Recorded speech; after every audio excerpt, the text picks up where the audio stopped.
कैसे हो सभी। आज अपन पढ़ेंगे मानव स्वास्थ्य तथा रोग। ठीक है, इसमें अपन कवर करेंगे मानव में सामान्य रोग, प्रतिरक्षा, एड्स, कैंसर, ड्रग और अल्कोहल के कुप्रयोग। ठीक है, तो इंट्रोडक्शन दे रखा है इसमें, तो एक दो लाइन इंपॉर्टेंट है। जैसे प्राचीन यूनानवासी हिप्पोक्रेटिस और चिकित्सा का भारतीय आयुर्वेद तंत्र भी यह दावा करता है कि ऐसा माना जाता है कि काले पित्त या ब्लैक बाइल वाले व्यक्ति गर्म स्वभाव के होते हैं और उन्हें बुखार होता है। इस प्रकार के निष्कर्ष का कारण मात्र विमर्शी विचारधारा है। विलियम हार्वे द्वारा प्रयोगात्मक विधि अपनाते हुए रक्त परिसंचरण की खोज की गई। थर्मामीटर का उपयोग करते हुए काले पित्त वाले व्यक्ति के शरीर का तापमान पेशाब में दर्शाने से स्वास्थ्य के अच्छे लक्षण की परिकल्पना को हाइपोथेसिस ने गलत सिद्ध कर दिया। ठीक है, और स्वास्थ्य के मतलब स्वास्थ्य निम्न बातों से प्रभावित है वह। एक तो आनुवंशिक विकार, संक्रमण और जीवन शैली। ठीक है, हमारी जो जीवन शैली है ना, इनसे स्वास्थ्य शब्द का प्रयोग धड़ल्ले से करते हैं। स्वास्थ्य का अर्थ ओनली फॉर रोग की उपस्थिति या अनुपस्थिति ना है, मेरी बात तो ये है। स्वास्थ्य का अर्थ है स्वास्थ्य का जो अर्थ है ना, पूर्ण रूपेण शारीरिक, मानसिक, सामाजिक स्वास्थ्य के रूप में परिभाषित किया जाता है। स्वास्थ्य का अर्थ क्या है? शारीरिक, मानसिक, सामाजिक रूप से स्वस्थ होना। ठीक है, जो लोग मतलब स्वस्थ होते हैं वे काम में अधिक सक्षम होते हैं। भाई कोई भी चीज़, जैसे अपन नॉर्मल, अपन खुद पे एग्जांपल लेके देखें। ठीक है, अपन हम नॉर्मल है, ठीक है, कोई अपन को रोग वगैरह ना है, सब चीज़ ठीक चल रहा हो, तो अपने मतलब काम करने की जो कैपेसिटी है वो अधिक रहेगी। और अपन बीमार रहेंगे तो यार सीधी सी बात है, काम कम ही कर पाएंगे या उतना नहीं कर पाएंगे जितना आप स्वस्थ होते हैं। लोग स्वस्थ होते हैं वे काम अधिक करने में सक्षम हैं। इससे उत्पादकता बढ़ती है, आर्थिक संपन्नता आती है, स्वास्थ्य से लोगों का आयु काल बढ़ता है, शिशु तथा मातृ मृत्यु दर में कमी आवा है। ठीक है जी। और रोग मतलब दो प्रकार के रहे हैं, एक तो संक्रामक रहे और एक असंक्रामक। संक्रामक रोग, जो रोग एक व्यक्ति से दूसरे व्यक्ति में आसानी से संचारित हो सकते हैं उन्हें संक्रामक रोग। और संक्रामक रोग बहुत आम है और हम जो कभी ना कभी इसके शिकार हुए हैं। कुछ संक्रामक रोग जैसे एड्स, एड्स सबसे घातक है भाई, संक्रामक रोग में सबसे घातक है, जो नीट में आएगा क्वेश्चन है। फिर असंक्रामक रोग है अपना कैंसर। ये दोनों इंपॉर्टेंट है। संक्रामक कौन सा और असंक्रामक कौन सा है? तो संक्रामक अपना एड्स हो गया और असंक्रामक कैंसर है, वो नीट में वो क्वेश्चन है ये। ठीक है, अब है मानव में सामान्य रोग। मानव में जो सामान्य रोग है ना, वो अनेक जीव, जिसमें जीवाणु यानी कि बैक्टीरिया, विषाणु यानी वायरस, कवक यानी फंजाई, प्रोटोजोन, कृमि, हेलमिंथी आदि शामिल है। ठीक है, मनुष्य में रोग पैदा करते हैं, पहली बात तो ये है भाई, रोग उत्पन्न करेंगे। और ऐसे रोग कारक जीवों को रोग उत्पन्न करें उनको रोगजनक कहना है। इसलिए अधिकांश परजीवी पैरासाइट रोगजनक हैं, क्योंकि ये परपोषी होस्ट के भीतर उसके ऊपर रहकर उसे क्षति या हानि पहुंचाते हैं। रोगजनक हमारे शरीर में कई तरह से प्रवेश कर सकते हैं, अपनी संख्या में वृद्धि कर हमारी सामान्य अत्यावश्यक क्रियाओं में बाधा पहुंचाते हैं। फलस्वरूप आकृतिक यानी मॉर्फोलॉजिकल प्रकार्यात्मक क्षति होती है। ठीक है, रोगजनकों के लिए आवश्यक है कि वे परपोषी के भीतर वातावरण के अनुसार अपने को अनुकूलित कर लें। उदाहरण के लिए, जो रोगजनक आंत्र में प्रवेश करते हैं, आमाशय स्टमक के निम्न पीएच में जीवित रहेंगे। विभिन्न पाचक एंजाइमों को प्रतिरोध करने की क्षमता होनी चाहिए। रोगजनक जीवों के भिन्न भिन्न वर्गों के कुछ निरूपक और उनसे होने वाले रोग के बारे में चर्चा करेंगे। अब देखो, जो साल्मोनेला टाइफी एक रोगजनक विषाणु है। ठीक है, ये नीट में आया क्वेश्चन है। साल्मोनेला टाइफी से कौन सा मतलब किस इसका रोग मतलब किससे होता है? विषाणु से होता है, और जिससे मानव में टाइफाइड ज्वर हो जाता है। साल्मोनेला टाइफी ते मतलब कौन सा ज्वर है? टाइफाइड। यह रोगजनक आमतौर पर संदूषित भोजन पानी, मतलब दोनों कंडीशन में रहे कोई, भोजन और पानी, क्योंकि छोटी आंत में घुस जाते हैं। मतलब इस सबसे ज़्यादा जो इफेक्ट करता है ना इसमें, ऐसे मतलब एक फिल्ट्रेट नॉन फिल्ट्रेट जो पानी होता है ना, जो मतलब फ़िल्टर पानी ना रहे हुआ है, वैसे संदूषित यानी कि गंदे पानी को पी लेते हैं, उससे मतलब जो साफ ना है पानी, सीधा मतलब ये है। ठीक है। भोजन भी मतलब अच्छा नहीं है। तो होता है ना कि 2-3 दिन ऐसा होता है कि खाना जैसे आज बनाया तो उसको 2-3 दिन बाद में खा रहे हैं, या फिर भोजन में उतनी मतलब मात्रा नहीं है जिससे कि वो संतुलित तौर पे मतलब हमारे शरीर के लिए ठीक है। या फिर गल मतलब ऐसे होते हैं ना कि खराब सब्जियों को उसमें इस्तेमाल कर रहे हैं भोजन में, तो उससे मतलब संतुलन बिगड़ जाए। ठीक है। संदूषित भोजन, पानी, मेन चीज़ है ये। ठीक है। और छोटी आंतें हम इफेक्टिव है, और इसमें लगातार उच्च ज्वर 39 से 40 डिग्री सेल्सियस, ये जो इसमें जो ज्वर यानी कि बुखार, शरीर में जो बुखार होता है ना, उसमें जो टेम्परेचर 39 से 40 डिग्री से सेंटीग्रेड है। इसमें कमजोरी, आमाशय में पीड़ा, कब्ज, सिर दर्द, भूख न लगना, गंभीर मामलों में आंत में छेद भी हो जाए। मतलब ज़्यादा ऐसे गंभीर स्थिति हैगी तो आंत में छेद है, जैसे बोलते हैं ना कि आंत में छाले है, तो आंत में छेद ऐसा बोलते हैं। तो वो है कि भाई इस तरह की कंडीशन करोगे तो होगा ही। ठीक है। तो मृत्यु भी है सके हम। ठीक है। टाइफाइड ज्वर की पुष्टि बिडाल परीक्षण से, इम्पोर्टेंट है, नीट में क्वेश्चन है। टाइफाइड ज्वर की पुष्टि कौन से परीक्षण से की जाती है? बिडाल, बिडाल परीक्षण। ठीक है। आयुर्विज्ञान यानी आयुर्वेद, आयुर्विज्ञान यानी इसमें आयुर्वेद वाला पार्ट आता है ना, उसमें बताया गया है कि एक चिर प्रतिष्ठित मामला मैरी मेलोन, उपनाम टाइफाइड मैरी, इसका उल्लेख करना सटीक है। वो पैसे से रसोईया थी, पहली बात सही है, और वो खाना बनाती है। रसोईया है तो खाना तो बनाएगी यार। उसके द्वारा बरसों तक टाइफाइड भाग के रूप में टाइफाइड फैलाती रही।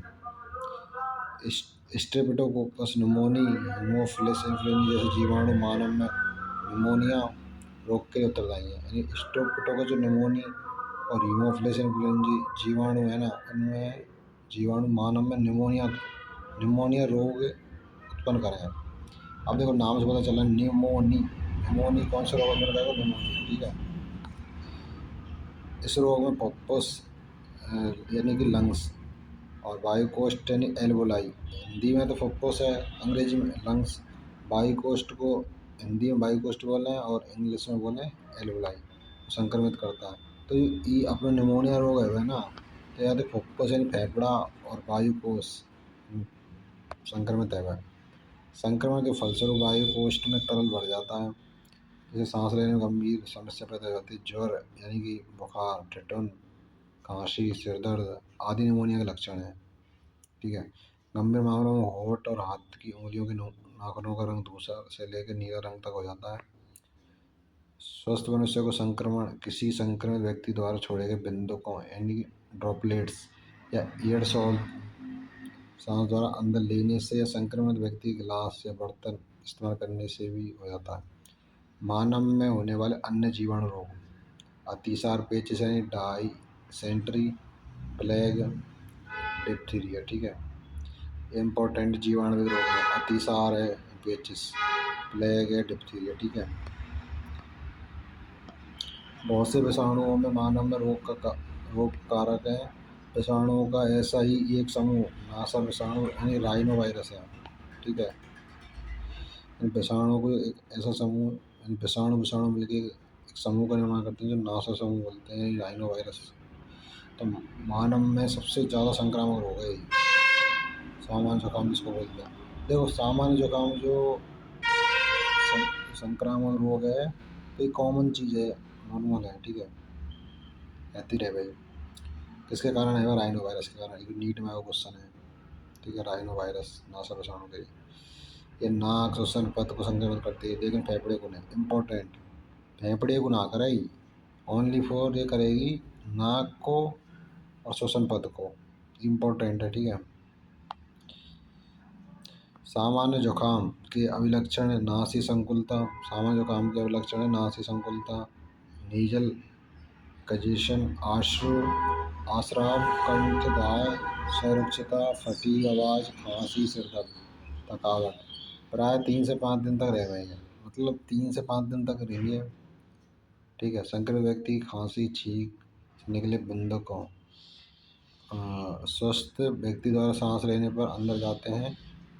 पेन पेन किताब, प्यालों, दरवाजे की मूठों, कंप्यूटर, कीबोर्ड, माउस जैसी संदूषित हुई वस्तुओं के संपर्क में आता है तो इससे भी संक्रमण हो जाता है, मतलब इससे भी संक्रमण हो सकता है। ये कंडीशन है ना, जैसे किताब या फिर गिलास वगैरह होते हैं, दरवाजे की जो दरवाजे को अंदर बाहर खोलते हैं ना, उससे या फिर कंप्यूटर कीबोर्ड के मतलब और माउस से उनसे स्पर्श करने से, मतलब इन सारी चीज़ों के स्पर्श करने से मतलब संक्रमण रोग फैल जाए। ठीक है। जैसे एक संक्रमित व्यक्ति ने इसको, वैसे कंप्यूटर है उसको मतलब टच कर दिया या फिर उसको इस्तेमाल कर लिया, तो उसके बाद दूसरा यदि सामान्य मतलब जो व्यक्ति है रोग रहित, रोग नहीं उसके रोग रहित व्यक्ति है, तो वो संक्रमित रह जाएगा क्योंकि ये संक्रामक रोग है एड्स। ठीक है। जितने भी संक्रामक रोग इस तरीके से हैं। मानव में कुछ रोग प्रोटोजोआसिक होते हैं। मलेरिया प्रोटोजोआ है। ठीक है। प्लेज प्ले प्लेज्मोडियम नामक एक बहुत ही छोटा सा प्रोटोजोआ इस रोग के लिए उत्तरदायी। नीट में वो क्वेश्चन है। ठीक है।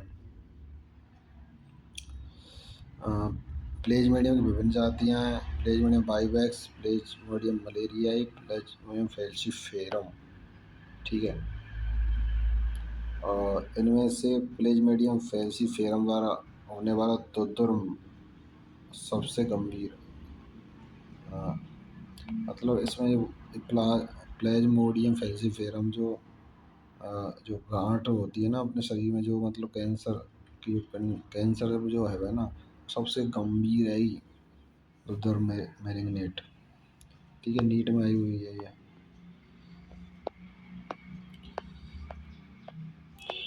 अब जैसे ये पूरा इसमें दे रखा है, प्लेज्मोडियम के जीवन चक्र में अवस्था है। ठीक है। सबसे पहले अपने सामान्य हाथ है। ठीक है। अब ये मच्छर, मच्छर भी कौन सा, मादा मच्छर, मादा एनाफिलिस मच्छर है। ठीक है। जब मच्छर मतलब मानव के हाथ को काटेगा, जब मच्छर दूसरे मानव को काटता है, ठीक है, तब जीवाणु से काटने के साथ मानव के शरीर में चले जाते हैं। अभी काट रहे हो तो ये कहा जाने देखो एंटर कर रही है। ठीक है। ये जीवाणु जो है मानव शरीर के अंदर जा रहे हैं। देखो ये जीवाणु जो है ये। और फिर उसके बाद में इसे हाथ खा रहे हो, इसमें हाथ का दिखा रखा है, तो हाथ को काटते हैं मच्छर, तो हाथ के अंदर मतलब प्रवेश कर जाएंगे। तो उसके बाद में जो जीवाणु जो है ना, परजीवी जीवाणु रक्त के द्वारा व्यक्ति के यकृत में पहुंच जाए। ठीक है। हाथ खाएंगे या फिर शरीर के किसी भाग को खाएंगे तो वो डायरेक्ट कहाँ पहुँचेंगे, यकृत में। ठीक है। फिर उसके बाद में परजीवी यकृत कोशिका, परजीवी जो यकृत कोशिका है ना, परजीवी यकृत कोशिका में अलैंगिक रूप से जनन करता है। अलैंगिक रूप से, ना कि लैंगिक। ठीक है। अलैंगिक रूप से जनन करता है तो कोशिका को फोड़ देता है और रक्त में मूर्छित छोड़ छोड़ देता है। यानी मेन चीज़ है, सबसे पहले अपने हाथ है या फिर शरीर के किसी भी भाग को काटेंगे मच्छर वगैरह। ठीक है। जो भी, तो वो उसमें जो जीवाणु रिलीज करेगा ना, तो वहाँ से वो जीवाणु जो रक्त के द्वारा यकृत में जाएंगे। यकृत की जो कोशिका है उन्हें मतलब फाड़ देंगे। ठीक है। फिर उसके बाद में परजीवी लाल रुधिर कोशिका में अलैंगिक रूप से जनन करता है और उन्हें फाड़ देता है। ठीक है। यकृत के बाद में मतलब जो आरबीसी रहेगा ना, उनकी कोशिका में फाड़ दे। इस प्रकार ज्वर तथा अन्य लक्षणों का चक्र शुरू कर देता है। मूर्छित परजीवी नई रक्त कोशिका को संक्रमित करते हैं। फिर उसके बाद में लैंगिक अवस्था है, लाल रुधिर कोशिकाओं में परिवर्तन होता है। सो ये नर है, ये मादा। अब ये युग्मक जनन, मतलब नर और मादा दोनों फ्यूज होंगे तो युग्मक जनन का निर्माण होगा। मतलब युग्म युग्मक युग्मक जनक है। हाँ, युग्मक जनक है यार। ठीक है। कोई ना, नर मादा दोनों है ना। मादा मच्छर रक्त आहार के साथ युग्मकों को भी अंदर ले जाती है। ठीक है। सबसे पहले हाथ काट रहे हो, फिर उसके बाद यकृत में जा रहा हो, यकृत कोशिका में फाड़ देगा, फिर आरबीसी कोशिका में फाड़ देगा। फिर उसके बाद में लैंगिक रूप से लाल रुधिर कोशिका में परिवर्तन है वो, मतलब मैं कोशिका में फाड़ दें फिर वहीं पर मतलब प्रजनन कर रहा हो ये, ठीक है, आरबीसी में ही। फिर मादा मच्छर रक्त आहार के साथ युग्मकों को अंदर ले जाती है, ठीक है जी। फिर उसके बाद में निषेचन और परिवर्धन मच्छर के आमाशय में, निषेचन और जो परिवर्धन होगा ना वहाँ मच्छर के आमाशय में होगा, ठीक है। फिर उसके बाद में जो ये लार ग्रंथि दे रखी है, ठीक है, ये जीवाणु जो, और तो जो लार ग्रंथि है ना उनसे क्या रिलीज होता है, जीवाणु, ठीक है। अब परिपक्व संक्रामक अवस्थाएं आंत्र से निकलकर मच्छर की लार ग्रंथियों में चले जाते हैं। ये जो परिपक्व संक्रामक अवस्था में ना जो जीवाणु जो, ठीक है, तो आंत्र से निकलकर मच्छर की लाल ग्रंथियों में चले जाते हैं, ठीक है। इस प्रकार ये पूरी प्रोसेस संपन्न होती है। अब है प्लाज्मोडियम के जीवन चक्र की एक निगाह डालते हैं, ठीक है। जो संक्रामक मादा एनाफिलिस, जो मादा है यानी मादा है ना कि नर, मादा एनाफिलिस जो मच्छर है ना, ठीक है, जो मानव को काटती है वो प्लाज्मोडियम जीवाणु स्पेरो स्पोरोजोइट के रूप में मानव शरीर में घुस जाते हैं। जीवाणु संक्रामक रूप है। प्रारंभ में परजीवी यकृत में अपनी संख्या बढ़ाते रहते हैं, फिर लाल उदर कणिकाओं पर आक्रमण करते हैं जिसमें लाल रक्त कणिका फट जाती हैं। जिसमें कौन सी कणिका फट जाए, लाल रक्त कणिका यानी कि आरबीसी। लाल रक्त कणिकाओं के फटने के साथ ही एबिसालू यानी टॉक्सिक सब्सटेंस यानी टॉक्सिक पदार्थ हीमोजोन निकलता है। यानी कि लाल रुधिर कणिका यानी आरबीसी के फटने के साथ एबिसालू पदार्थ हीमोजोन निकलता है, ठीक है। जो ठिठुन प्रत्येक 3 से 4 दिन के अंतराल में उच्च आवृत्ति ज्वर यानी कि बहुत हाई लेवल का ज्वर यानी कि बुखार हो जाता है। जब मादा एनाफिलिस मच्छर किसी संक्रमित व्यक्ति को काटती है तब परजीवी उसके शरीर में प्रवेश कर जाते हैं। उनका आगे का परिवर्तन वहाँ होता है। ये परजीवी मच्छर बहुसंख्यात्मक रूप से बढ़ते रहते हैं, जीवाणु बन जाते हैं। उसके साथ लाल ग्रंथि जमा हुआ, ये जीवाणु कहाँ जमा होते हैं, लाल ग्रंथि में, ठीक है, ठीक है।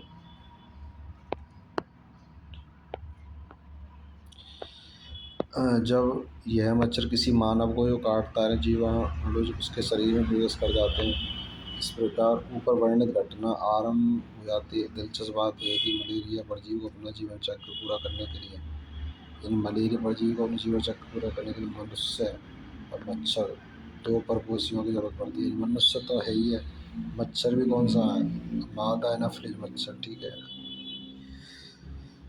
मादा एनाफिलिस मादा एनाफिलिस रोग वाहक रोग का संचरण करने वादी है, ठीक है।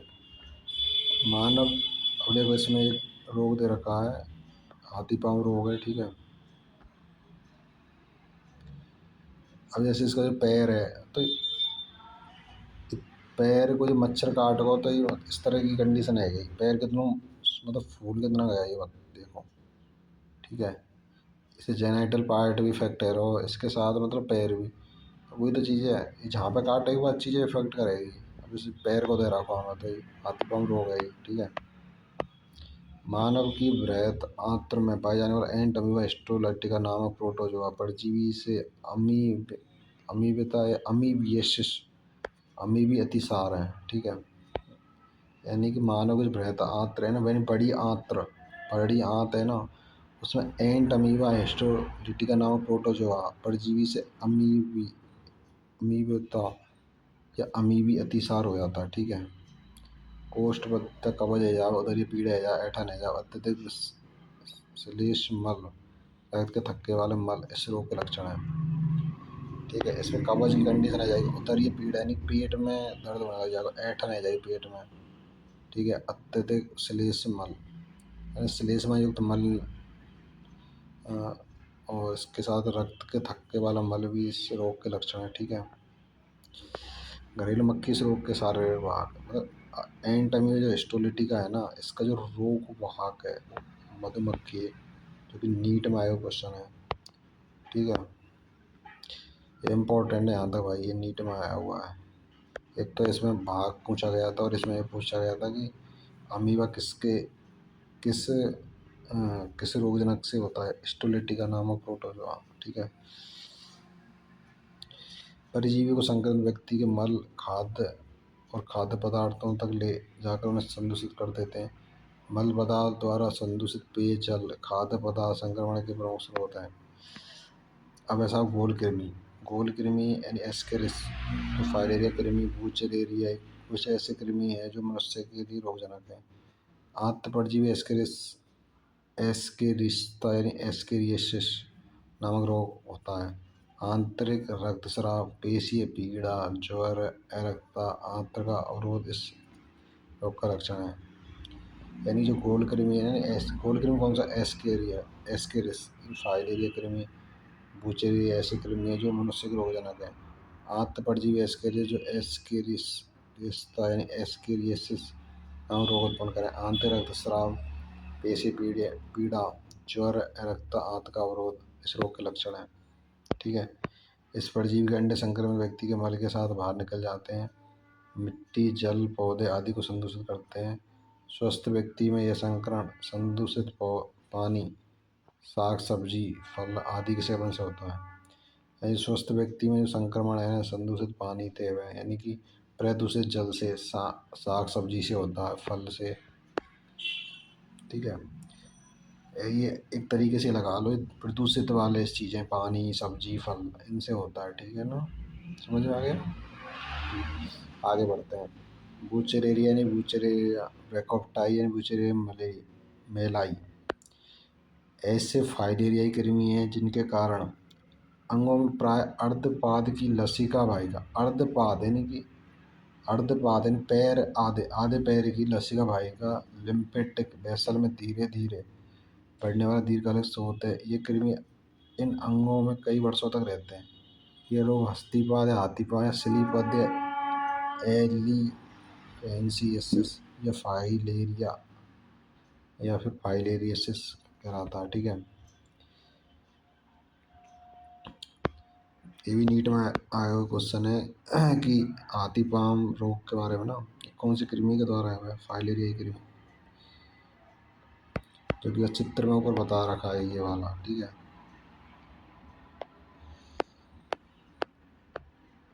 इसके साथ पता है हाथ पैर के साथ मैंने बताया जन्य अंग भी अक्सर इस रोग से प्रभावित है हमें। ठीक है। इसकी वजह से थोड़ी से भारी विरूपता आ जाती है। रोग वाहक मादा मच्छर किसी स्वस्थ व्यक्ति को काटती है तो रोगजनक उस व्यक्ति के शरीर में संचरित हो जाते हैं। अब माइक्रोस्पोरम जिसको दाद बोलते हैं, जो इसमें दिख रखा है चित्र, त्वचा के दाद प्रभावित क्षेत्र, ये सफ़ेद सफ़ेद से दिख रहा है ना इसमें। ठीक है। तो ये दाद होते हैं। ठीक है। माइक्रोस्पोरम में ट्राइकोफाइटॉन, एपिडोफाइटॉन आदि वंश जेनेरा के अंतर्गत आवे। इनके कवक दाद रिंगवर्म के लिए उत्तरदायी हैं। मतलब ये सब जो है ना, ये नाम दे रखे हैं, माइक्रोस्पोरम, टाइकोफाइटॉन, एपिडोफाइटॉन, ये मतलब दाद उत्पन्न करें, जो कि नीट में आएगा क्वेश्चन है। देखो, ये संक्रामक रोग मनुष्य में बहुत ही सामान्य, शरीर के विभिन्न भागों जैसे त्वचा, जो दांत वगैरह है, त्वचा, नाखून, सिरोबल के स्कैल्प पर सूखी सलकी विच्छतियाँ, इसके इरिटेशन इस रोग के प्रमुख लक्षण हैं। इन विच्छतियों में तेज खुजली है वह, दाद दाद होता है ना, जैसे मतलब दाद होता है उस जगह पर तेज खुजली है वह, ऊष्मा, नमी इन कवकों को त्वचा के बलों में फोल्ड जैसे ग्रोइन, पाद उंगलियों के बीच पनपने में मदद करती है। ठीक है। त्वचा, नाखून, सिर और बल यानी कि सूखी सड़की विच्छेदियाँ और इसमें तेज खुजली होती है। ऊष्मा और नमी, मतलब पर्याप्त मात्रा में इनको ऊष्मा और नमी मिले तो माँ में ज़्यादा ग्लो कर पाऊँगा। ठीक है। दाद आमतौर पर मिट्टी से संक्रमित व्यक्ति के तौलिए, कपड़े, कंगे, तौलिया, कपड़ा, कंगा जिसका अपन डेली प्रयोग करते हैं। जैसे एक व्यक्ति को दाद हो रखे हैं, ठीक है, तो उसने वो तौलिया यूज करा, कपड़े यूज किया या कंघा यूज किया, ठीक है, तो अगर स्वस्थ व्यक्ति बिल्कुल जिसे कोई दाद वगैरह नहीं है तो वो उसके भी हो जाएंगे, ठीक है। अब है साहब असंक्रामक रोग के निरोध और नियंत्रण के लिए व्यक्तिगत तथा जन स्वच्छता बनाए रखना बहुत आवश्यक है। व्यक्तिगत स्वच्छता, शरीर को साफ कर रखना। अब देखो, संक्रामक रोग है ना, संक्रामक रोग को मतलब बचाव के कुछ उपाय हैं, मतलब जैसे साफ सफाई रखना, पीने के लिए साफ पानी रखना, खाना साफ रहना चाहिए, साग सब्जी साफ रहनी चाहिए, फल भी साफ, इन सबको मतलब बिल्कुल स्वच्छ रहने चाहिए, ठीक है। जन स्वास्थ्य में अपशिष्ट पदार्थों, मल मूत्र उत्सर्ग यानी एक्सक्रीटा का समुचित निपाटन, जलाशय कुंडों, बलकुंडों, तालाबों की समय समय पर सफाई करना, जन खान पान प्रबंधन में स्वच्छता के मानकों का पालन करना। ये उपाय विशेष रूप से वहाँ निवारक है जहाँ संक्रामक रोग खाद्य पदार्थ और पानी के द्वारा संचरित होते हैं, जैसे टाइफाइड, अमीबिया, एस्केरियस, ठीक है। अब देखो इन तीनों में से टाइफाइड, अमीबा, एस्केरियस है ना, इनमें खाद्य पदार्थ और पानी के द्वारा संचरित है। जैसे उसमें क्वेश्चन आया भी है नीट में कि टाइफाइड, अमीबा, एस्केरियस इनके जो मतलब अ, संचारित करने वाले कौन कौन से पदार्थ वगैरह हैं ऐसा, है ना, तो उसमें खाद्य पदार्थ और पानी ऑप्शन में भी थे वहाँ। निमोनिया, निमोनिया सामान्य जुकाम जैसे वायु भय ईयर ब्रॉन रोग के मामले में ऊपर बताए गए उपाय के अलावा संक्रमित व्यक्ति के उनके सामान के निकट संपर्क में आने से बचना चाहिए। कीट रोगों के द्वारा संचारित होने वाले मलेरिया, फाइलेरिया जैसे रोगों के लिए महत्वपूर्ण उपाय रोग वाहकों, उनके प्रजनन की जगहों का नियंत्रण उन्हें खत्म कर देना है। ये लक्ष्य आवासीय क्षेत्रों में उसके आसपास पानी को जमा नहीं होने देने, घरेलू शीतल यंत्रों की नियमित सफाई, मतलब मेन चीज़ साफ सफाई रखो यार, साफ सफाई, ठीक है। मच्छरदानी का प्रयोग, डिम्बकों इन लार्वा को खाने वाली कुंभजिया जैसी मछली जो कि नीट में आई हुई है, ठीक है, इन मच्छरों के डिम्बकों को जो खाने वाली जो डिम्बक यानी लार्वा को खाने वाली कौन सी मछली है, गुम्बजिया, जो कि नीट में आया हुआ क्वेश्चन है, ठीक है। कहाँ है, जल निकास क्षेत्रों, अनूपों यानी कि दलदलों आदि में कीटनाशकों का छिड़काव में जा सकता है। इसके अलावा दरवाजे खिड़की में जाली लगवानी चाहिए, मच्छर अंदर ना घुस सके, ठीक है।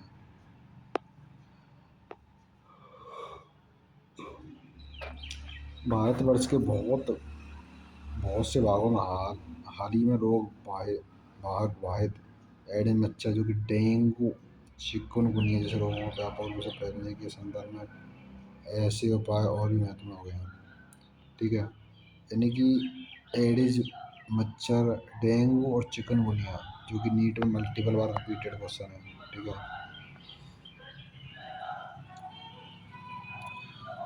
कि मतलब ये डेंगू चिकनगुनिया किस रोगजनक के कारण होता है। एडिस मच्छर है इसमें जो रोग उत्पन्न करा है, रोग वाहक है मतलब। जीव विज्ञान में ऐसी प्रकृति से हमें अनेक संक्रामक रोगों से निपटने के कारगर हथियार मिल सक रहे हैं। टीका, वैक्सीन के उपयोग और प्रतिरक्षीकरण कार्यक्रम में चेचक इम्पोर्टेंट, चेचक जैसे जानलेवा रोग का पूरी तरह से उन्मूलन कर दिया गया है। वैक्सीन के इस्तेमाल से पोलियो, डिप्थीरिया, निमोनिया, टेटनस जैसे अनेक संक्रामक रोग को काफ़ी हद तक मतलब काबू में पा लिया है। चेचक है ना, ये नीट में आ चुका है। मतलब टीके के उपयोग और प्रतिरक्षीकरण से मतलब किसका मतलब अपने कंट्रोल में कर लिया गया को चेचक, ठीक है। मतलब वैक्सीन वगैरह अंत कंट्रोल कर लिया और कहिए कि बहुत पुराना रोग है अभी। जैव प्रौद्योगिकी, बायोटेक्नोलॉजी, जिसके बारे में आप 12वें अध्याय में और ज़्यादा पढ़ेंगे, नए नए और अधिक सुरक्षित वैक्सीन बनाने का कगार पर है। प्रतिजैव कोआइन एंटीबायोटिक अन्य दूसरे औषधियों को खोज में संक्रामक रोग का प्रभावी ढंग से उपचार करने में सक्षम बनाया है। और प्रतिरक्षा दो प्रकार की रहेगी, सहज प्रतिरक्षा और पारगत प्रतिरक्षा। ठीक है, ठीक है। सहज प्रतिरक्षा ये अवशिष्ट रक्षा है जो जन्म के साथ मौजूद होती है। सहज यानी कि जो कि जन्म के साथ मौजूद रहेगा। ठीक है, ये प्रतिरक्षा हमारे शरीर में बाह्यकारक परिवेश के साथ विभिन्न प्रकार के रोध खड़ा करने से हासिल होती है। सहज प्रतिरक्षा में चार प्रकार के रोध हैं: शारीरिक शारीरिक का कायिकीय, कोशिकीय, साइटोकाइन। ठीक है, शारीरिक रोध यानी कि हमारे शरीर में त्वचा प्रमुख रोध है।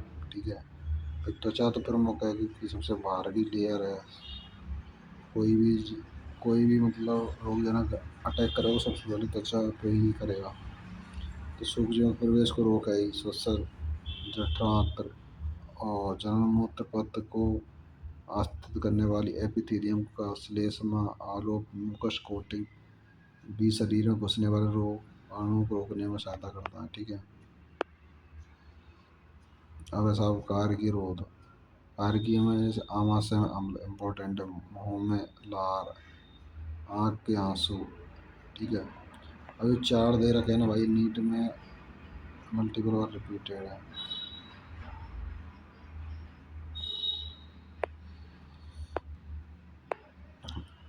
अब कोश के रोध हमारे शरीर के रक्त में बहुरूप केंद्र के श्वेताणु उदासीन नंजी यानी PMNL यानी कि न्यूट्रोफिल, PMN न्यूट्रोफिल जैसे कुछ प्रकार के श्वेताणु में एक केंद्र काणु, श्वेताणु एक केंद्र काणु यानी मोनोसाइट, जिसमें एक केंद्र काणु उपस्थित होता है।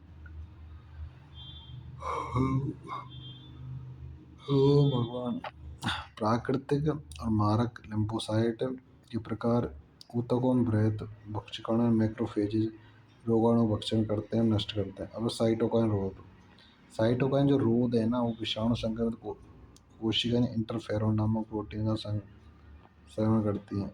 ठीक है, असंक्रमित कोशिकाओं को और आगे विषाणु संक्रमण से बचाव है। अब अपार्जित प्रतिरक्षा यानी एक्वायर्ड इम्यूनिटी। ठीक है, वो तो मतलब अपने जैसे जन्मजात प्राप्त हुई है, अर्जित है, और ये मतलब अपार्जित है। ठीक है, दूसरी ओर अपार्जित प्रतिरक्षा रोगजनक विशिष्ट है इसमें, और इसका अर्थ है कि हमारे शरीर का जब पहली बार इसका विलक्षण क्या है, स्मृति।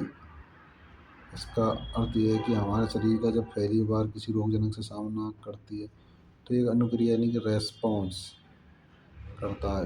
निम्न तीव्रता की प्राथमिक अनुक्रिया यानी फर्स्ट जो रहेगी ना कंडीशन, उसमें प्राथमिक अनुक्रिया रहेगी, सेकंड होगी तेज रहेगी।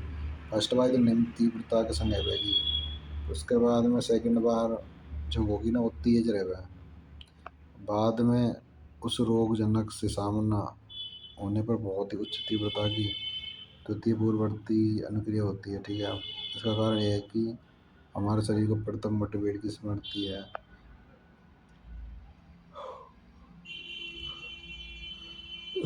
जैसे अपन है, अपने संग जैसे पहले कोई चीज़ घटना है घटित है यदि, तो उसकी स्मृति अपने माइंड में सेट है पहले से, तो उसके बाद में वही चीज़ दोबारा हो रही है तो यार वो चीज़ डायरेक्ट टारगेट करेगी ना, तुरंत याद आ जाएगी, हाँ यार ये चीज़ पहले हुई थी। तो वही तो चीज़ें फर्स्ट बार जैसे यहाँ पे लगा रहा हूँ, कोई चीज़ यार फर्स्ट बार किसी काम को करते हैं तो वो इतना अपन नॉलेज नहीं होता, पर उसको कर लेते हैं फर्स्ट बार, उसके बाद सेकंड टाइम उसी को रिपीट करते हैं तो वो आसानी से हो जाता है और याद भी रहता, हाँ यार वो पहले हमने किया था होगा। ठीक है, प्राथमिक और द्वितीयक प्रतिरक्षा अनुक्रिया हमारे शरीर के रक्त में मौजूद दो विशेष प्रकार के लक्षणाणु बनाती हैं।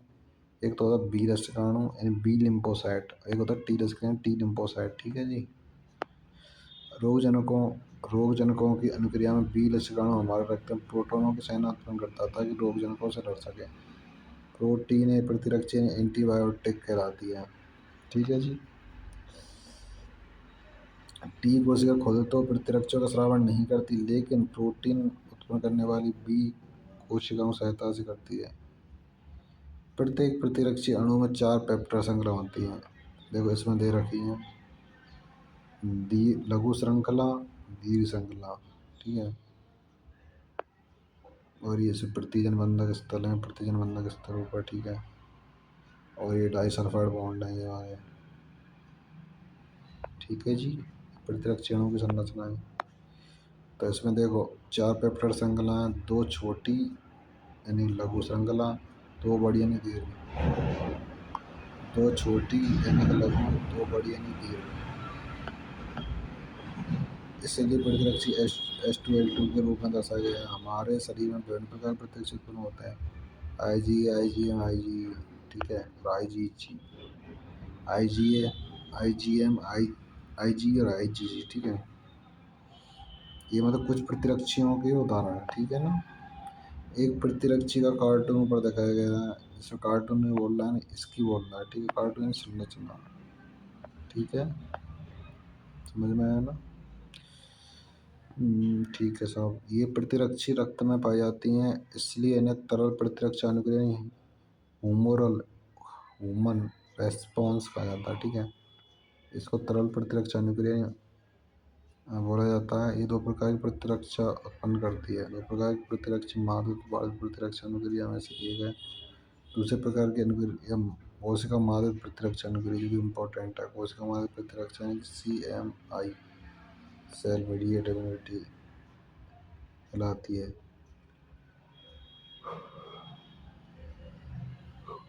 तिरस्काणुओं में CMI का माध्यम बनाते हैं। हृदय, नेत्र, वृक्क, यकृत जैसे अंग संतोषजनक रूप से काम करना बंद कर दें। एकमात्र उपचार प्रतिरूपण, ठीक है, जिससे सामान्य जीवन जी सकें। किसी उपभोक्ता की जब तलाश शुरू होती है तो उसमें साहब जिसके जांच डॉक्टर करते हैं, किसी भी स्रोत, पशु, अन्य प्राइमेट, किसी मानव का नरोप यानी ग्राफ्ट नहीं लगाया सकता। मतलब ऐसा ना है कोई से कुछ मतलब अन्य को प्रतिरोपित कर दिया जाए, चाहे पशु हो, चाहे प्राइमेट हो, कोई भी, या फिर मानव वगैरह कोई भी हो। मतलब ऐसा ना है कि कोई को भी लाके अंग जो मतलब जिस रोग से ग्रसित है, फेफड़ा खराब है तो फेफड़ा लगा दियो, लीवर खराब है तो लीवर लगा दियो, ऐसे नहीं होगा यार, है ना। क्योंकि देर सवेर नकार दिए जाएंगे। कोई भी निरोग प्रतिरोप लेने से पहले ऊतक मिलान, मतलब यदि ले भी रहे हो ना तो उसमें सबसे पहले ऊतक का मिलान होगा, फिर रक्त मिलान होगा, ठीक है। इसके बारे में रोगी को अपने शेष जीवन प्रतिरक्षा निरोधक लेने पड़ेंगे, ठीक है। स्वयं और पर में भेद करने में सक्षम होता है। इसमें स्वयं और पर में भेद करने में सक्षम है। कोशिका मादक प्रतिरक्षा अनुक्रिया निरोग को स्वीकृत करने के उत्तरदायी है। इम्पोर्टेंट है। कोशिका मादक प्रतिरक्षा निरोग को स्वीकृत करने का उत्तरदायी है, ठीक है। न्यूटन मल्टीपल बार रिपीट है। अब है सब सक्रिय और निष्क्रिय प्रतिरक्षा, ठीक है। सक्रिय को एक्टिव इम्यूनिटी, निष्क्रिय को पैसिव इम्यूनिटी भी बोला जाता है, ठीक है। जब प्रपोषित प्रतिजनों का सामना करता है तो उसके शरीर में प्रतिरक्षी पैदा होते हैं। यानी जब प्रतिजन जो सामना करेगा तो उसमें प्रतिरक्षी एंटीजन जब सामना करेगा तो एंटीबॉडी उत्पन्न होगी। प्रतिजन जीवित मृत रोगाणु या अन्य प्रोटीनों के रूप में हो सकते हैं। इस प्रकार प्रतिरक्षा सक्रिय प्रतिरक्षा एक्टिव इम्यूनिटी के अलावा है।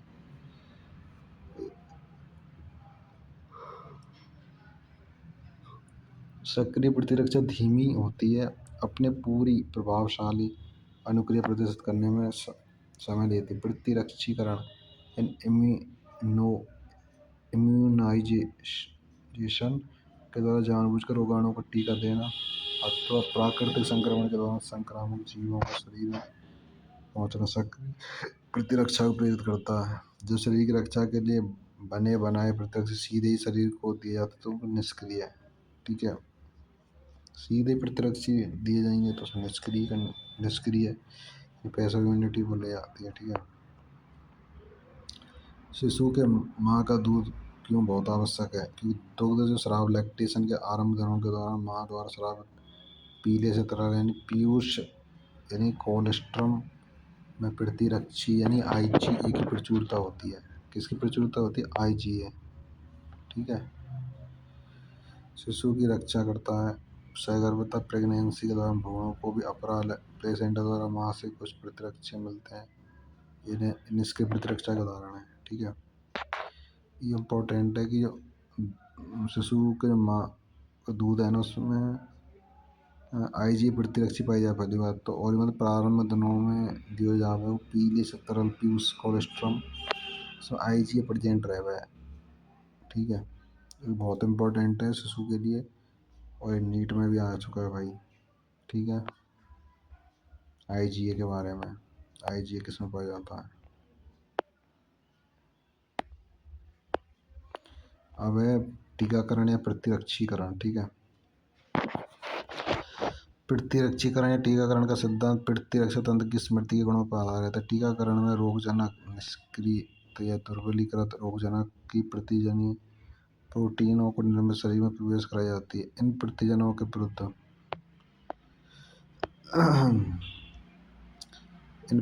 के विरुद्ध शरीर में उत्पन्न प्रतिरक्षा वास्तविक संक्रमण के दौरान रोगजनक कारकों को निष्प्रभावी बना देती है। स्मृति बी और टी कोशिकाएं बनाते हैं जो परिवर्ती प्रभावन यानी सब्सिक्वेंट एक्सपोजर होने पर रोगजनकों को जल्दी से पहचानने में या प्रतिरक्षियों के बाहरी उत्पादन में हमलावरों को हरा देती हैं। अगर व्यक्ति किन्हीं ऐसे घातक रोगाणु से संक्रमित होता है जिसके लिए फौरन प्रतिरक्षी की आवश्यकता होती है, जैसे कि टिटेनस में तुरंत के तुरंत चाहिए टीका है। तो प्रभावकारी निष्पादित प्रतिरक्षियों या फिर प्रति आवेश एंटीटॉक्सिन एक ऐसी निर्मित है जिसमें आवेश के लिए प्रतिरक्षी होती हैं। टीके के रूप में सीधे ही दिए जाने की ज़रूरत है। और सांप के द्वारा काटने पर इम्पोर्टेंट, सांप के द्वारा काटने के मामले में जो सुई लगाई जाती है उसमें सर्प जीव विष वेनम इम्पोर्टेंट है। ठीक है,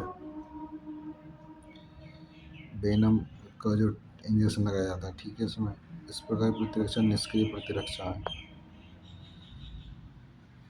ठीक है जी, समझ में आ गया। ठीक है, पुनर्योगज डीएनए यानी कि रिकॉम्बिनेट डीएनए प्रौद्योगिकी से जीवाणु या खमीर यानी कि यीस्ट में रोगजनक की प्रतिजनी या पॉलीपेप्टाइड का उत्पादन होने लगता है। इस विधि से टीका का बड़े पैमाने पर उत्पादन होने लगता है। इसलिए प्रतिरक्षीकरण हेतु टीका की उपलब्धता खूब बढ़ी है, जैसे खमीर से बनने वाला यकृत भी टीका। ठीक है, अब सब एलर्जी यानी कि एलर्जी में क्या कंडीशन, छींकना, घरघराहट, सांस लेने में दिक्कत है वह, और ये जो कंडीशन है ना इसमें जैसे पराग, चिचड़ी और एलर्जी के कारण। ठीक है, विभिन्न जगहों पर विभिन्न हो सकते हैं। ठीक है, पर्यावरण में मौजूद कुछ प्रतिजनों के प्रति प्रतिरक्षा तंत्र की अतिरंजित अनुक्रिया एलर्जी के अलावा इम्पोर्टेंट है। इन पर्यावरण में मौजूद कुछ प्रतिजनों के प्रति प्रतिरक्षा तंत्र की अतिरंजित अनुक्रिया है वो एलर्जी कहलाती है। ठीक है, ऐसे पदार्थ जिनके प्रति ऐसी प्रतिरक्षित अनुक्रिया होती है एलर्जन कहलाते हैं। ठीक है, इसके प्रति बनने वाली प्रतिरक्षियाँ आईजी प्रकार की हैं। Allergy, E for allergy, E for Ig, E. तो ई मतलब किसके लिए उत्तरदायी है, आईजी एलर्जी के लिए। इम्पोर्टेंट नीट में क्वेश्चन है, एलर्जी के लिए उत्तरदायी कौन सी है, आईजी। ठीक है, एलर्जन के सामान्य उदाहरण जैसे धूल में चिचड़ी, पराग, प्राणी लघुशक, टेंडर है ना। एलर्जी अनुक्रिया के लक्षणों में छींकना, पीली आँखें, बहती नाक, ये कंडीशन होती है। दमा अस्थमा की जो कंडीशन है एलर्जी की समस्या से, दमा अस्थमा जो होते हैं उनमें ये कंडीशन है, जैसे छींक आवे, आँख बहती, पीली आँख नाक दोनों ही बहे में, ये लगा दो तो आँखों से आंसू निकले, नाक भी बहे। और दमा अस्थमा की कंडीशन मेरे खुद के घर में मेरी दादी जी के, तो मेरे को और ज़्यादा पता है इसके बारे में। ये सेम चीज़ें होती हैं रियल में। ये देखो, एक चीज़ होती है किताबों में लिखी हुई, एक सामने से देखते हैं वो चीज़ें एब्जॉर्व कर पाते हैं, तो और अच्छे तरीके से क्लियर हो पाती हैं वो चीज़ें ना। सांस लेने में कठिनाई है व्यायाम बिल्कुल सही है। एलर्जी मास्ट कोशिका में स्टेमिन और सेरोटोनिन जैसे रसायनों के निकलने के कारण एलर्जी का कारण जानने के लिए रोगों को संभावित एलर्जनों की बहुत थोड़ी सी मात्रा टीके द्वारा दी जाती है। प्रतिक्रिया का अध्ययन किया जाता है। प्रतिस्टेमन एड्रेनालिन स्टेरॉयड जैसे औषधियों के प्रयोग से एलर्जी के लक्षण जल्दी घट जाते हैं। आधुनिक जीवन शैली के फलस्वरूप रोगों में प्रतिरक्षा घट जाए, एलर्जनों के प्रति संवेदनशीलता बढ़ जाती है। ठीक है। भारतवर्ष के महानगरों भारतवर्ष में जो महानगर यानी कि सिटी वगैरह होती है ना, उनमें अधिकाधिक बच्चे पर्यावरण के प्रति संवेदनशीलता के कारण एलर्जी और दमा अस्थमा से पीड़ित रहे हैं। इसके कारण बच्चों के प्रारंभिक जीवन काल में उन्हें बहुत रक्षित पर्यावरण में रखना हो सकता है। अब जैसे सिटी वगैरह में जो बालक रहे और एक गांव के बालक रहे, मैं गांव के तो सब जगह ही घूमते रहे बेचारे, वो तो रेत में भी खेलेंगे, तो पक्की ज़मीन पे भी रह रहे हैं, तो इस पर सिटी में का रेत रेत थोड़ी ना पाई जाए, तो ना तो पक्को ही रह गए चारों तरफ घर मकान सब चीज़। यहाँ तो कच्चे भी मकान रहेंगे, पक्के भी, सब तरह कंडीशन रहे। गाँव के बच्चों में मतलब ना के बराबर रोग होते हैं। ठीक है, ये चीज़ ध्यान रखना, क्योंकि और सारी चीज़ इम्यूनिटी पावर भी मतलब सबसे ज़्यादा रहे हुआ है सिटी की जान फौज। क्योंकि देखो मेन चीज़ ये होती है कि जो खान पीन का और रहने सहने का सब चीज़ का जो तरीका है, जो आवास है, जो कंडीशन वगैरह है, वो सब अलग अलग रहे हैं सिटी और विलेज में। तो विलेज के लोग बाग मतलब थोड़ा मतलब हेल्दी पाए जाएंगे सिटी के बजाय। ठीक है। अब स्व प्रतिरक्षा नाम से पता चल रहा है कि स्वयं की जो कोशिकाएं खुद को इफेक्ट करी हैं, तो ये चीज़ है। उच्चतर कशेरुकों में विकसित स्मृति आधारित अपराधिक प्रतिरक्षा अपनी कोशिका और विजातीय जीवों के बीच भेद कर सकने की क्षमता पर आधारित है। मतलब ये जो स्व प्रतिरक्षा है ना, इसमें बाहर से जो कोशिका एंटर कर रही शरीर में और खुद के शरीर की जो कोशिका है, तो उन दोनों में मतलब भेद कर ले कि हाँ भाई ये मेरे शरीर की कोशिका है, ये बाहर की। ठीक है जी, समझ में आ गया। भेद कर सकने इस क्षमता का आधार क्या है, मतलब इसको आधार का ये हमें अभी पता नहीं चला। फिर भी इस बारे में दो सिद्धांतों को समझाना होगा। पहला, उच्चतर कशेरुक विजातीय अणुओं और विजातीय जीवों की भी पहचान होती है। अब इसमें देखो प्रयोगात्मक प्रतिरक्षा विज्ञान इस संबंध में जानकारी देता है। दूसरा है इसमें कभी कभी आनुवंशिक अज्ञात कारणों से शरीर अपनी कोशिकाओं पर, मैंने बोला था ना सेपरेटेशन अपनी कोशिकाओं पे हमला करेगा, इफेक्ट करेगा, इफेक्ट यानी कि हमला। इसके फलस्वरूप शरीर को क्षति पहुंचती है। इसे स्व प्रतिरक्षा रोग कहते हैं। स्व प्रतिरक्षा रोग का एग्जाम्पल नीट में आ चुका है, आम बात ही संधि शोधन रोमेटॉइड आर्थराइटिस।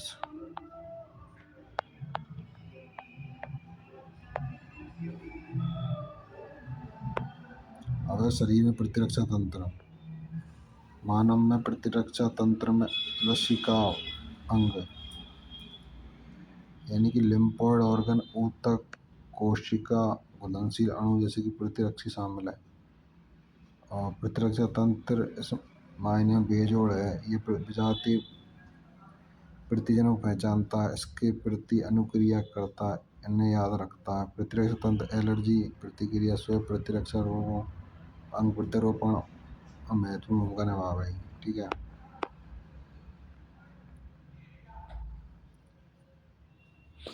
लसिका अंग वे अंग होते हैं जिनमें लसिकाणुओं की उत्पत्ति होती है। लसिका फुर लसिकाणुओं की उत्पत्ति या परिपक्वन या पुच्रोद्भवन होता है। अस्थि मज्जा यानी बोन मैरो और थाइमस ऐसे प्राथमिक लसिका अंग हैं जहाँ अपरिपक्व लसिकाणु प्रतिजन संवेदनशील लसिकाणु विभेदित होते हैं। ठीक है, परिपक्व होने के बाद लसिकाणु पिलिया स्पेलेन लसिका ग्रंथियां टॉन्सिल क्षुद्रांत पैर पेचों परसेसिका जैसे तथ्य चले जाते हैं। नीट में वो क्वेश्चन है इसी साल 2025 में, वो क्वेश्चन 2025 तृतीय अंग के नाम दे रखे ये स्पेलेन लसिका ग्रंथि टॉन्सिल क्षुद्रांत है ना। ठीक है, जहाँ लसिकाणु को प्रतिजन के साथ पारस्परिक क्रिया होती है, बाद में प्रचुर संख्या में उत्पन्न होकर प्रभावी कोशिका बन जाते हैं। मानव शरीर में विभिन्न लसिका अंगों की स्थिति दर्शाई गई है। अब लसिका तंत्र है जैसे इसमें, तो ये ऊपर लसिका ग्रंथि है। ठीक है, उसके बाद ये थाइमस है, ये जो दे रखा है डॉट, ये थाइमस है जो कि नीट में हुआ है ये। ठीक है, ये चित्र बना हुआ और इसमें डॉट के द्वारा दर्शाया गया है, थाइमस है। लसिका वाहिका है। ठीक है, नीट में आ चुका है क्वेश्चन।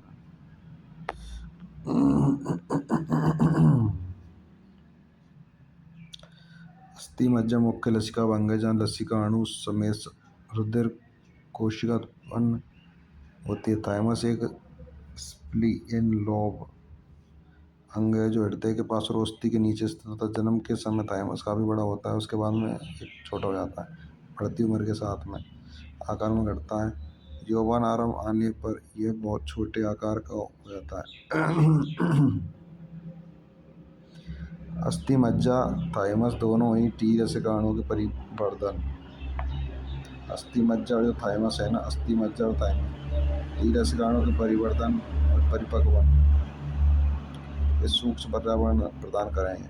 प्रिया सेम के आकार का बड़ा अंग है, इससे मुख्य रूप से लसिकाणु पक्षकाणु होते हैं। ठीक है,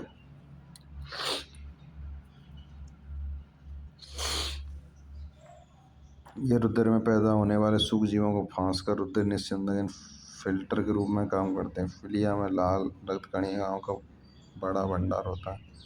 लसिका ग्रंथियां छोटी ठोस संरचना लसिका ग्रंथि छोटी ठोस संरचना होती हैं जो लसिका तंत्र पर विभिन्न स्थलों पर स्थित रहे, जो सूक्ष्म जीवों या दूसरे प्रतिजन लसिका ऊतक तरल में जाते हैं। लसिका ग्रंथि इन्हें फांस लेती है। लसिका ग्रंथियों पर से प्रतिजन वहाँ मौजूद लसिकाणु के सक्रियण प्रतिरक्षण क्रिया के लिए उत्तरदायी है। प्रमुख पथ है इसमें श्वसन है, पाचन है, जनन मूत्र पथ है। आस्तनों के भीतर लसिका ऊतक स्थित होते हैं। श्लेष्म में संबंध लसिका ऊतक यानी MALT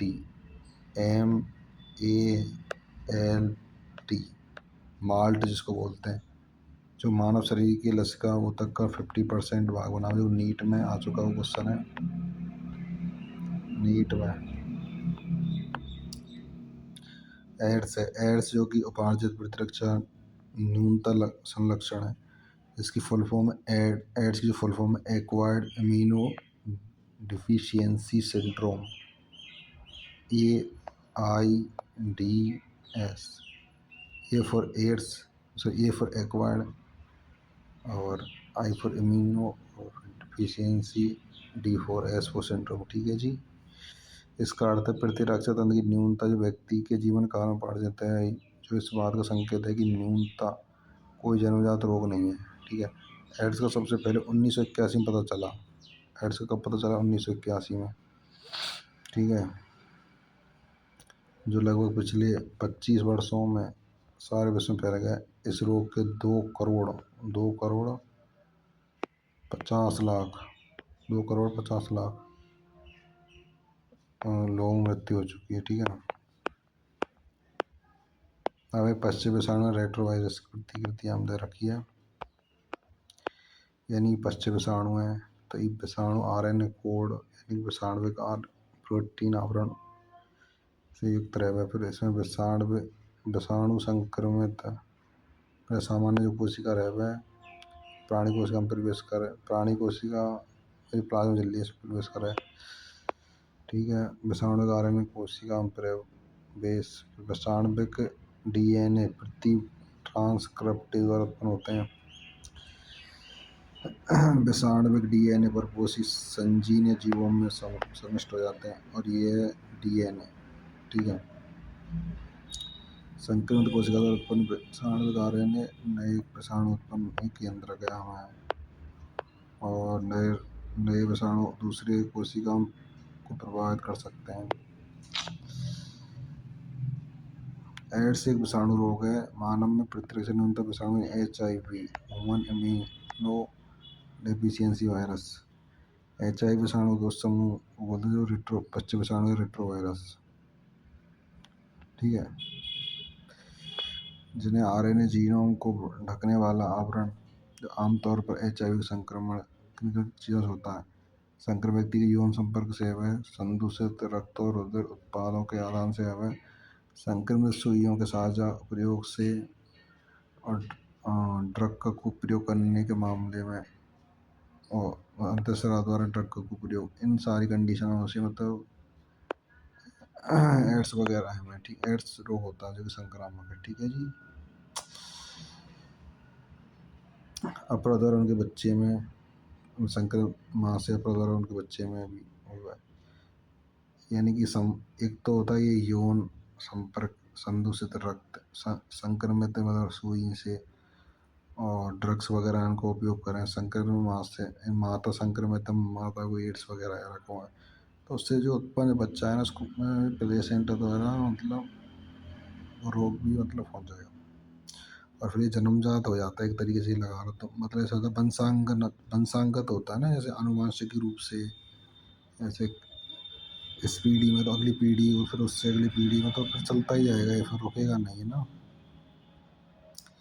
ऐसे व्यक्ति जो अनेक से मैथुन करते हैं, मादा द्रव्य बेस्मी जो अंत स्राव द्वारा ड्रग लेते हैं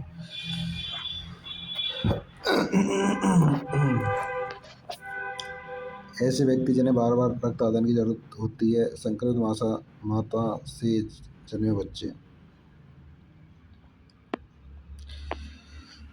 देखो, संक्रमण होने और एड्स के लक्षण प्रकट होने के बीच हमेशा अंतराल होता है।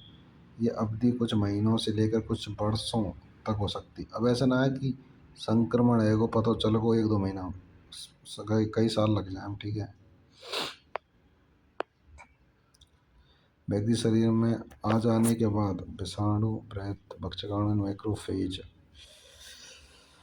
उसका आरएनए जीनोम विलोम ट्रांसक्रिप्टेज प्रक्रिया रिवर्स ट्रांसक्रिप्टेज की सहायता से प्रतिकृति एप्लीकेशन द्वारा विषाणु डीएनए बनता है। यह विषाणु डीएनए पर पोषी कोशिका के डीएनए में समाविष्ट होकर संक्रमित कोशिकाओं को विषाणु कण पैदा करने का निर्देश देता है। बृहत भक्षकाणु विषाणु उत्पन्न करना जारी रखते हैं। इस तरह HIV फैक्ट्री की तरह काम कर रही। ठीक है, इसके साथ ही HIV सहायक टी लसिकाणु टी लसिकाणु के एक प्रकार या उपसमुच्चय जिसके बारे में ऊपर प्रतिरक्षा तंत्र में पढ़ चुके हैं। ठीक है, रुधिर में छोड़े गए संतति विषाणु दूसरे सहायक टी लसिकाणु पर हमला करें, यानी कि रुधिर में छोड़े गए जो संतति विषाणु हैं दूसरे सहायक टी लसिकाणु पर हमला करें। यह क्रम बार बार दोहराया जाता है जिसकी वजह से संक्रमित व्यक्ति के शरीर में सहायक टी लसिकाणुओं की संख्या में उत्तरोत्तर कमी होती है। इस अवधि के दौरान बार बार बुखार होता है, दस्त होते हैं, वजन घटे। सहायक टी लसिकाणुओं की संख्या में गिरावट के कारण व्यक्ति इन जीवाणु विशेष रूप से माइक्रोबैक्टीरियम विषाणु कवक यहाँ तक कि टॉक्सोप्लाज्मा जैसी परजीवियों के संक्रमण का शिकार हो जाता है। रोगों में इतनी प्रतिरक्षा न्यूनता हो जाती है कि वे इन संक्रमणों से अपनी रक्षा करने में असमर्थ हो जाते हैं। ठीक है, एड्स के लिए व्यापक रूप से काम में लाए जाने वाला नैदानिक परीक्षण एंजाइम संलग्न प्रतिरक्षा रोधी अमापन ELISA ELISA ELISA enzyme linked immunosorbent assay से, जो कि नीड में मल्टीपल बार रिपीट है। यानी एड्स का जो मतलब एड्स को मतलब पहचान के लिए मतलब कौन सा टेस्ट किया जाए। एलिशा एलिशा जो टेस्ट है ये नीट में मतलब मल्टीपल बार रिपीटेड है।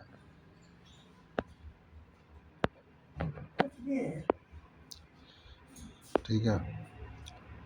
एड्स की रोकथाम इसमें दे रखे नीचे। रुपया कहीं चाहिए, कहीं से रुपया, कई रुपया चाहिए, कहीं चाहिए रुपया, कहीं चाहिए।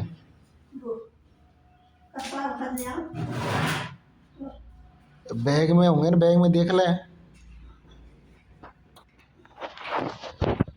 एड्स को ठीक नहीं किया जा सकता, इसलिए इसकी रोकथाम सबसे उत्तम उपाय है। इसके अलावा HIV संक्रमण सचेतन व्यवहार पैटर्न के कारण फैलता है, ना कि निमोनिया टाइफाइड की तरह अनजाने में। ठीक है। यह ठीक है कि रक्त आदान रोगियों में, नवजातों में, माँ से आदि में संक्रमण सही निगरानी मॉनिटरिंग न होने के कारण हो जाता है। एकमात्र बहाना अनभिज्ञता यानी कि अनजाने में हो जाने कंडीशन। लेकिन कहावत बिल्कुल सही है, अज्ञानता के कारण मत करो, वही अज्ञानता। ठीक है। हमारे देश में राष्ट्रीय एड्स नियंत्रण संगठन यानी कि NACO, national AIDS control organisation. ठीक है।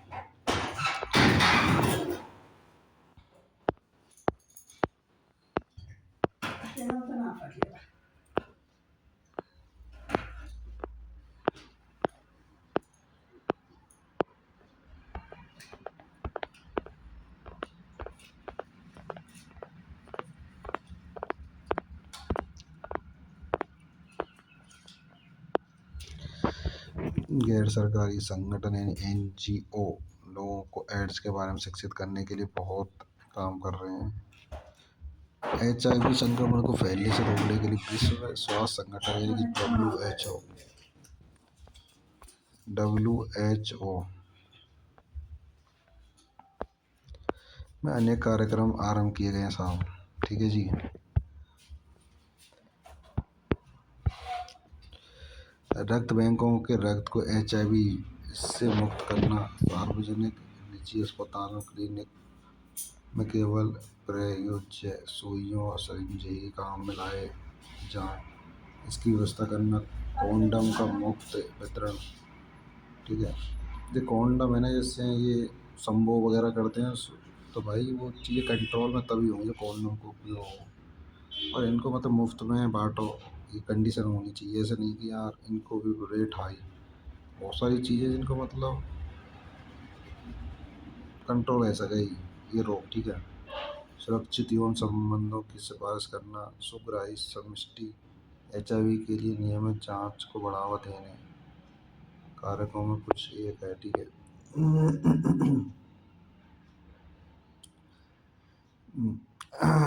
HIV से संक्रमण, एड्स से ग्रस्त होना कोई ऐसी बात नहीं जिससे छुपाया जाए, क्योंकि छुपाने से संक्रमण और भी ज़्यादा लोगों में फैलता है। समाज में ये HIV एड्स संक्रमित लोगों को सहायता सहानुभूति की ज़रूरत होती है।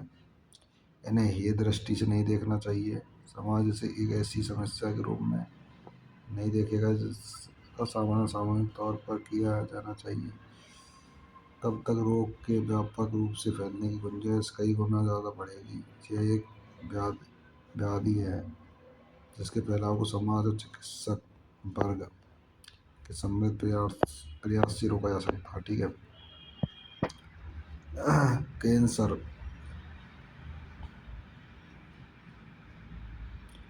कैंसर जो कि भयानक रोग है। ठीक है। जो कि विश्व भर में मौतों का प्रमुख कारण है। भारतवर्ष में प्रतिवर्ष 10 लाख से ज़्यादा भी लोग कैंसर से पीड़ित हैं और इससे बड़ी संख्या में मर जाते हैं। कैंसर होने की क्रियाविधि कोशिकाओं का कैंसर जनित रूपांतरण, इसका उपचार, नियंत्रण जैविकीय आयुर्विज्ञान में गहन अनुसंधान का विषय है।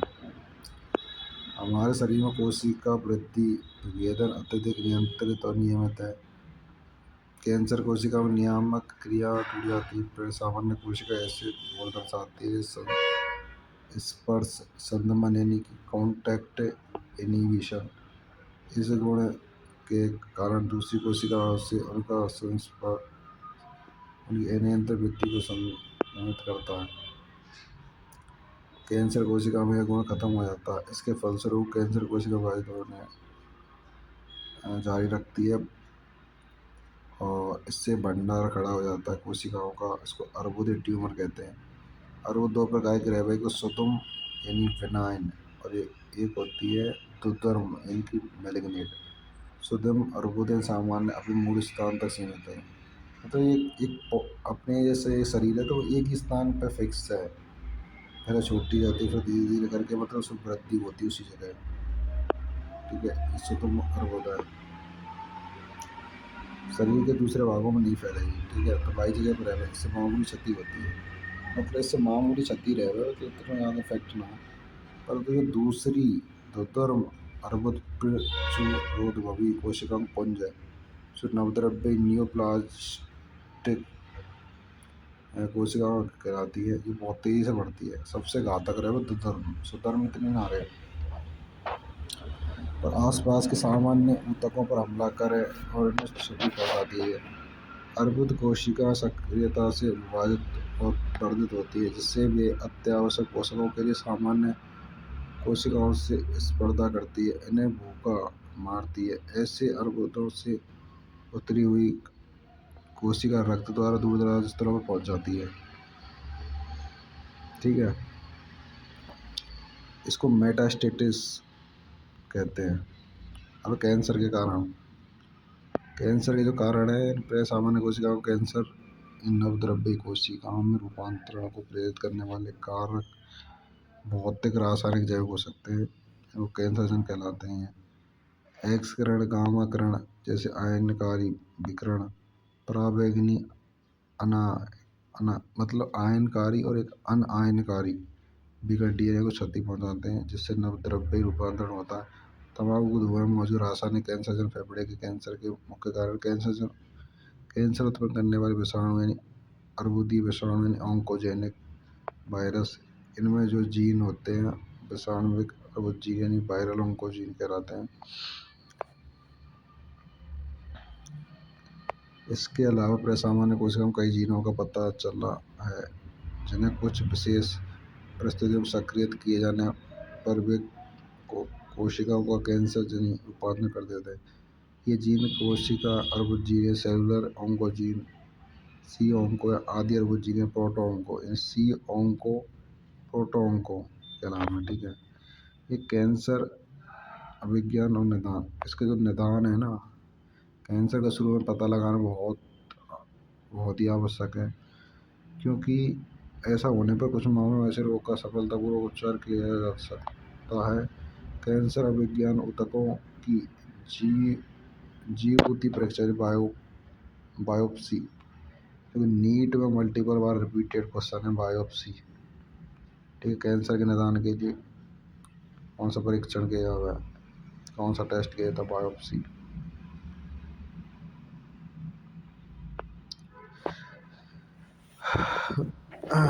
ऊतक विकृति यानी कि हिस्टोपैथोलॉजी का अध्ययन तथा बढ़ती कोशिका गणना के लिए रुधिर और अस्थि मज्जा परीक्षण पर आधारित है। अधिश्वेत रक्तदान ल्यूकेमिया के मामले में होता है। जीवभूति परीक्षा में जिस ऊतक पर शक होता है उसका एक टुकड़ा लेकर पतले अनुच्छेदों में काटकर अभिरंजित करके रोग विज्ञानियों द्वारा जांचा जाता है। आंतरिक अंगों के कैंसर का पता लगाने के लिए विकिरण चित्रण रेडियोग्राफी एक्स किरणों का प्रयोग होता है। अभिक्लिक टोमोग्राफी सीटी कंप्यूटेड टोमोग्राफी और चुंबकीय नादी इमेजिंग यानी एमआरआई मैग्नेटिक रेजोनेंस इमेजिंग जैसी तकनीक बहुत उपयोगी है। और अभिकलित टोमोग्राफी एक्सरे किरणों का उपयोग करके किसी अंग के भीतर नाड़ों की त्रिविम प्रतिबिंब बनाती है। जीवित ऊतकों में बैक वैकृतिक यानी कि पैथोलॉजिकल और कार्य की यानी फिजियोलॉजिकल परिवर्तनों का एकदम सही से पता लगाने के लिए एमआरआई सबसे इम्पोर्टेंट है। ठीक है, सबसे फास्ट और सबसे सटीक है एमआरआई। तेज चम्मक के क्षेत्रों अनायनकाइज किरणों का उपयोग किया जाता है इसमें। कैंसर को पता लगाने के लिए कैंसर विशेष प्रतिजनों के विरुद्ध प्रतिरक्षियों का भी उपयोग किया जाता है। कुछ कैंसरों के प्रतिवंशानुगत सुग्राह्यता हर व्यक्ति में पता लगाने के लिए आणविक जैविकी की तकनीक को काम में लाया जाता है। कैंसर की रोकथाम के लिए बहुत उपयोगी है। जैसे ऐसे व्यक्तियों को कुछ ऐसे विशेष कैंसर के ये प्रति सुग्राही है। फुफ्फुस का कैंसर, तम्बाकू का धुआं से बचने की सलाह देनी चाहिए। जिसको फेफड़े कैंसर है ना, उसको तम्बाकू के जो धुआं सिगरेट वगैरह जो पीते हैं ना, उनसे दूर रहना चाहिए, नहीं तो कैंसर हो जाएगा फेफड़े में। कैंसर का उपचार, आमतौर पर कैंसर के उपचार के लिए शल्य क्रिया, विकिरण चिकित्सा, प्रतिरक्षा चिकित्सा का सहारा लिया जाता है। विकिरण चिकित्सा में अर्बुद कोशिका को घातक रूप से किरणित इरेटेड लेके किया जाता है, लेकिन अर्बुद के ढेर के पास वाले परेशानों को पूरा ध्यान रखा जाता है। कैंसर कोशिका को मारने के लिए अनेक रसो चिकित्सक यानी कीमोथेराप्यूटिक औषध काम में लाए जाते हैं, जो कि आयुर्वेद डिपार्टमेंट से संबंधित है। इनमें कुछ औषध विशेष अर्बुदों के लिए आवश्यक है। ठीक है, अधिकांश औषधों के अनुषंगिक प्रभाव, दुष्प्रभाव, साइड इफेक्ट होते हैं, जैसे कि बालों का झड़ना। इसमें जो कंडीशन होगी ना, बाल झड़ेंगे, अरक्तता यानी खून की कमी आएगी। अधिकांश कैंसरों को उपचार शल्यकर्म, विकिरण चिकित्सा और रसो चिकित्सा के संयोजन से किया जाता है। अर्बुद कोशिका प्रतिरक्षा तंत्र द्वारा पता लगाए जाने और नष्ट किए जाने से बचती, इसलिए ऐसे पदार्थ दिए जाते हैं जिन्हें जैविक अनुक्रिया रूपांतरण कहते हैं। बाई इंटरफेरॉन जो अनेक प्रतिरक्षा तंत्र को सक्रिय करता है, अर्बुद को नष्ट करने में सहायता करता है। अब ड्रग और अल्कोहल के कुप्रयोग। ठीक है, इनमें मतलब ओपियोइड, कैनाबिनॉइड, कोकाइन, केलोडी आते हैं। ठीक है, ओपियोइड ऐसे ड्रग हैं जो हमारे केंद्रीय तंत्रिका में central CNS central nervous system को इफेक्ट करेगा। जठरांत पथ में मौजूद विशिष्ट ओपियोइड ग्राहियां रिसेप्टर में बंध जाते हैं। आमतौर पर इसमें के नाम से जाना जाता है। मशहूर हीरोइन है रासायनिक रूप से डाइएसिटिल मॉर्फिन, जो कि नीट में आया क्वेश्चन है। सफ़ेद, गंधहीन, तीखा, रवेदार यौगिक होता है। मॉर्फिन के एसिडीकरण से प्राप्त किया जाता है। पोस्त के पौधे पेपेबर सोम्निफेरम के लेटेक्स के निष्कर्षण द्वारा प्राप्त होता है। आमतौर पर हीरोइन नाक द्वारा जोर से सांस लेकर टीके कर दी जाती है। अब साधक डिप्रेसेंट और शरीर के प्रकार्यों को धीमा करेगा। मॉर्फिन की संरचना है सोम्निफेरम अफीम का पौधा है। ये कैनाबिनॉइड की संरचना है। कैनबिस सैटाइवा भांग की पत्ती है। ठीक है, ये धतूरे का। अब पढ़ेंगे अपन कैनाबिनॉइड रसायन का समूह है जो मुख्य रूप से मस्तिष्क में जो मौजूद है कैनाबिनॉइड ग्राहियों के पास प्रक्रिया से होता है। प्राकृतिक कैनाबिनॉइड कैनबिस सैटाइवा पौधे के पुष्पक्रम से प्राप्त किए जाते हैं। जैसे पुष्प में जैसे भांग के फूलों के सीड्स, पत्ती, राल, नेजन के विभिन्न संयोजन, मैरिजुआना, शीश, चरस, गांजा बनाने काम आता है। ठीक है, और ये अंतःश्वसन मुंह द्वारा खाए जाने वाला मादक द्रव्य शरीर के हृदय वाहिका तंत्र इन कार्डियोवैस्कुलर सिस्टम को इफेक्ट करता है। ठीक है, अब है कोका एल्केलॉइड जिसको कोकेन कोका ग्रह की बोला जाता है। इसको कोकेन कोका बाद में एरिथ्रोजाइलम कोका से प्राप्त किया जाता है। नीट में क्वेश्चन है, कोका एल्केलॉइड किससे प्राप्त किया जाता है? एरिथ्रोजाइलम कोका, नीट में क्वेश्चन है।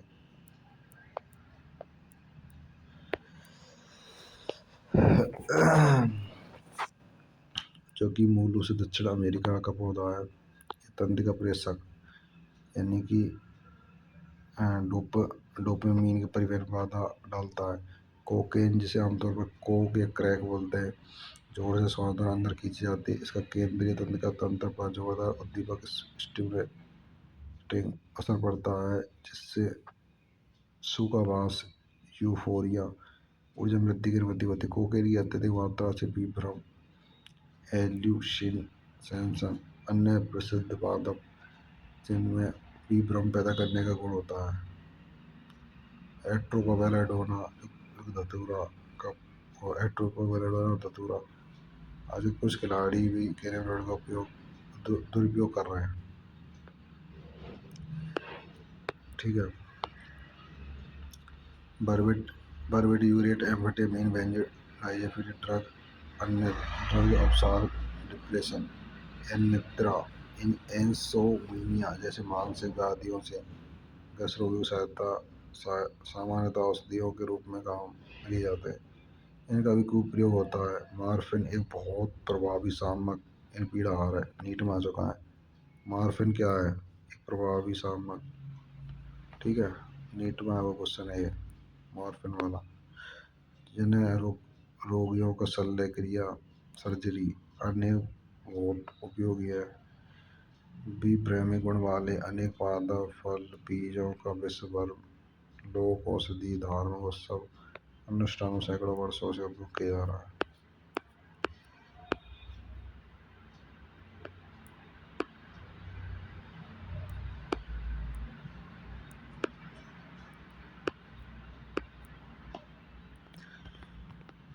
ट्राई कर लेना बड़ो भाई।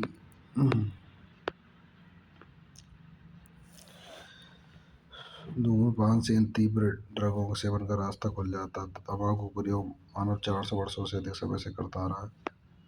ठीक है। और किशोर अवस्था ड्रग एल्कोहल को प्रयोग, जो किशोर अवस्था जो कंडीशन है, एक अवधि होती है, एक प्रक्रिया है जिसके दौरान एक बालक समाज में अपनी प्रभावी सहभागिता के कारण अपनी वृत्ति विश्वास के अनुसार परिपक्व होता है। 12 से 18 वर्ष की आयु में ज़्यादातर 12 से 18 वर्ष की जो आयु है ना, वो किशोर अवस्था रही। तो उसमें ये कंडीशन ज़्यादा है में, जैसे जिज्ञासा, जोखिम उठाने, उत्तेजना की वृत्ति, आकर्षण। ठीक है, ये सामान्य कारण है जहाँ में मतलब ये ड्रग एल्कोहल के ये अभी प्रेरित करते हैं। बच्चे की प्राकृतिक जिज्ञासा उन्हें प्रयोग के लिए अभी प्रेरित करती है। ड्रग और एल्कोहल के प्रभाव को फायदे के रूप में देखने से समस्या और भी जटिल हो जाती है। इस प्रकार ड्रग और एल्कोहल का पहली बार सेवन जिज्ञासा प्रयोग करने के कारण हो सकता है। बच्चा इनका उपयोग समस्या का सामना करने में बचने के लिए करने लगता है। पिछले कुछ दशकों में शैक्षिक क्षेत्रों में अपेक्षा सबसे आगे रहने के दबाव में उच्च तनाव ने भी किशोरों को एल्कोहल या ड्रगों के आजमाने के लिए फुसलाने में महत्वपूर्ण भूमिका निभाई है। और ये मतलब एल्कोहल का उपयोग जो व्यक्ति ठंडा या प्रगति का प्रतीक समझते हैं और इसका बोध को बढ़ाने के लिए टेलीविजन, सिनेमा, समाचार पत्र, इंटरनेट ने सहायता करी है। अभ्यसन और निर्भरता। ठीक है, निर्भरता शरीर की वृत्ति है जो ड्रग एल्कोहल की नियमित मात्रा अचानक बंद कर दिए जाने पर अलाक्षणिक अप्रिय विनिर्देशन लक्षण है। ठीक है, और ड्रग एल्कोहल के जो कुप्रयोग हैं, इसके जो कुप्रयोग हैं ये इसमें दे रखे हैं, इनको पढ़ लेना खुद से। ठीक है। अब रोकथाम और नियंत्रण के इसमें कुछ उपाय दे रखे, जैसे आवास से समकक्षी दबाव से बचें, शिक्षा और परामर्श, माता पिता समकक्षियों से सहायता लेना, संकेतों को देखना, व्यावसायिक और चिकित्सा सहायता लेना। इन सबको आप पढ़ लेना। वैसे नॉर्मल थ्योरी है तो रटना हो यार, है ना, रटे वाली चीज़ें, समझाने वाली चीज़ में पूरा पढ़ा है चैप्टर। ठीक है, इसकी डिटेल पीडीएफ आपको टेलीग्राम चैनल में मिल जाएगी। ठीक है, जो भी फर्स्ट टाइम विजिट कर रहे हैं चैनल को, चैनल को सब्सक्राइब कर लो। ठीक है, पीसीबी के नोट्स, पीसीबी की एनसीईआरटी हाईलाइट आपको टेलीग्राम चैनल में मिल जाएगी और उसकी लिंक आपको डिस्क्रिप्शन में है। ठीक है, all the best future doctor.